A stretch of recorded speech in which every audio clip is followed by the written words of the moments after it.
this little Vietnamese man opened this little restaurant. It was a four-table restaurant called the Dream Cafe, okay, right on my corner.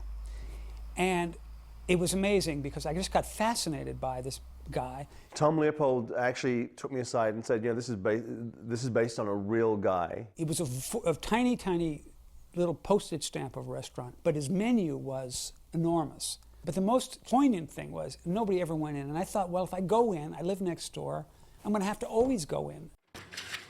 Welcome to the Dream Cafe. Well, I've been looking forward to it. Oh, how did you hear about us? People are talking.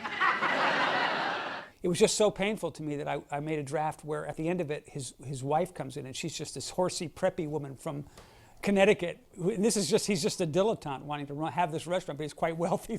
I couldn't deal with how sad it actually was. There's the sequence with the hot towel where I'm giving them out as, to wash your hands, and I give it to Michael's character, Kramer, and he just literally falls on the floor, screams, falls on the floor, does, flops around like a fish. He flew. He actually flew. It's always interesting to look at everybody's response. They're certainly not rehearsed, they're kind of, I think I went right over, what did I do, go over the back of a chair or something? It totally took me by surprise as, as the actor on stage. And I'm going, now what do I do here? Am I supposed to go down with him, like, fall down flying? Or is this his thing? I don't know. So I sort of decided to err on the side of just play the confusion, which was absolutely real. You mean what face stuff for your...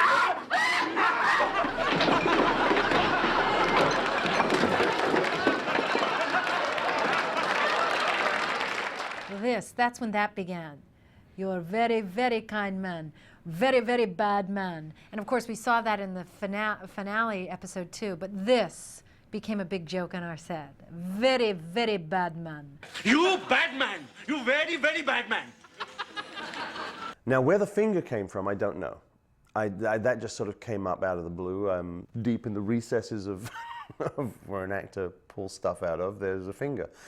And that came out, and became part of the... I'm given the finger fairly constantly now. Babu was fun. That was a crazy episode. God. There was the one scene at the very end where I'm mad at Jerry. He's ruined my restaurant as far as I'm concerned. And he's sitting there, happy as a clam, eating his food. I'm staring at him, I'm glaring at him. And he started doing, "Oh, Babu," and I lost it. I just lost it. Babu. Babu.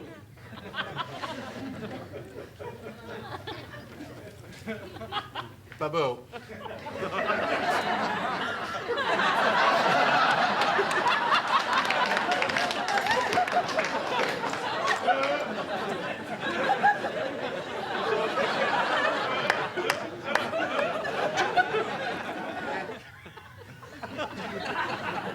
Babu.